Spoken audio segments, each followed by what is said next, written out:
Hi and welcome back to my channel. Today is tomorrow's past. So it's officially 29 days until one of my favourite days of the year, and so I thought it's a perfect time to do my next video on the history and origins of Halloween. So Halloween is celebrated every year on the 31st of October, as most of us know, and I don't mind saying that before I decided to research its history, I always thought Halloween had its origins lay in America, and that actually its traditions and the traditions of Halloween made their way over to Britain. But actually, it's the complete opposite, and the truth couldn't be more different. The tradition is first thought to have originated with the ancient Celtic festival of Samhain, which comes from the Old Irish word for summer's end. The Celts, who lived 2,000 years ago, mostly in the area that is now Ireland and the United Kingdom, celebrated their new year on November 1st. That day marked the end of the summer and the beginning of a dark, cold winter, a time of year that was often associated with human death. The Celts believed that on that night, before the new year began, the boundary between the worlds of the living and the worlds of the dead became blurred, and on the night of October 31st they celebrated Samhain, when it was believed that the ghosts of the dead returned to earth. It was believed that the spirits needed to be appeased to ensure that the people and their livestock survived the winter. Food and drink, or portions of the crops from that summer, were often left outside as offerings.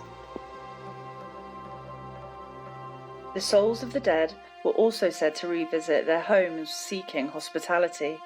Places were set at the dinner table and by the fire to welcome them into their homes. The Celts thought that the presence of the otherworldly spirits also made it easier for the Druids or the Celtic priests to make predictions about the future, and for a people entirely dependent on the natural world for their survival, these prophecies were an important source of comfort. They would build huge sacred bonfires where the people gathered to burn crops and animals as sacrifices.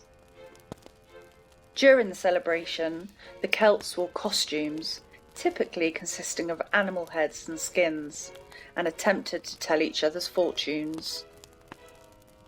When the celebration was over, they would light the fires in their own homes, using the flames from the sacred bonfire to help protect them during the coming winter. By 43 AD, the Roman Empire had conquered the majority of the Celtic territory, and in the following 400 years that they ruled, 2 more festivals of Roman origin were combined with Samhain. The first was Feralia, a day in late October when the Romans traditionally commemorated the passing of the dead. The second was a day to honour Pomona, the Roman goddess of fruit and trees. The symbol of Pomona is the apple, and the incorporation of this celebration into Samhain could explain the tradition of bobbing for apples that we see today at Halloween. In 609 AD, the Pope had dedicated the Pantheon in Rome in honour of all Christian martyrs, and the Catholic feast of All Martyrs' Day was established in the Western Church. The festival was later expanded to include All Saints as well as All Martyrs, and moved the day from May the 13th to the 1st of November. In 1000 AD, the Church made the 2nd of November All Souls' Day, a day to honour the dead. It's believed by some today that the Church was attempting to replace the Celtic festival of Samhain with a church-sanctioned holiday.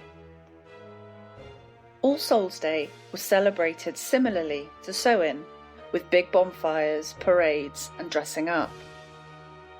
It was also called All Hallows' Day or All Hallowmas, and the night before it, the traditional night of Samhain in the Celtic religion, began to be called All Hallows' Eve, and eventually Halloween.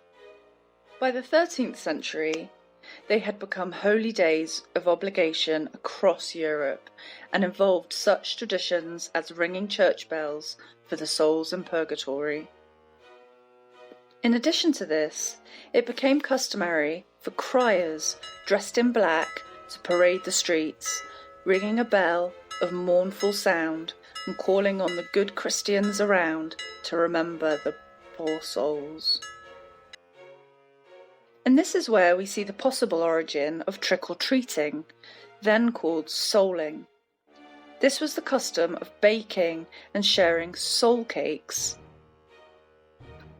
Groups of poor people, often children, would go door to door during Allhallowtide, collecting soul cakes in exchange for praying for the dead, especially the souls of the givers' friends and relatives. Soul cakes would also be offered for the souls themselves to eat. It was believed that the souls of the departed wandered the earth until All Saints' Day, and All Hallows' Eve provided one last chance for the dead to gain vengeance on their enemies before moving to the next world. In order to avoid being recognised by any of these souls that might be seeking vengeance, people would don masks or costumes to disguise their identities. From at least the 18th century, imitating malignant spirits led to playing pranks in Ireland and the Scottish Highlands. Wearing costumes and playing pranks at Halloween spread to England in the 20th century. Traditionally, pranksters used hollowed-out turnips and would often carve grotesque faces and use them as lanterns, and the lanterns were said to ward off the evil spirits. They were common in parts of Ireland and the Scottish Highlands in the 19th century, and in the 20th again they spread to other parts of England and became known as jack-o'-lanterns, and today this custom is carried on with the carving of pumpkins. When America was colonised in the 16th century, the traditions of Halloween were introduced. However, for centuries, the celebrations were extremely limited in America because of the rigid Protestant belief system there, and Halloween was only ever observed in the southern colonies. It wasn't until the late 18th and mid-19th centuries and the mass immigration of the Irish and Scottish to America that we see Halloween become more commonplace, however still confined to the immigrant communities. During the late 19th century, it was gradually adopted into mainstream American society, and by the 20th century it was being celebrated as a major holiday coast to coast, and we start to see Halloween emerging in the traditions we see today. I really hope you enjoyed this video. Please leave a like if you did. Let me know in the comments what you thought and tune in next time for another video. Thanks, bye!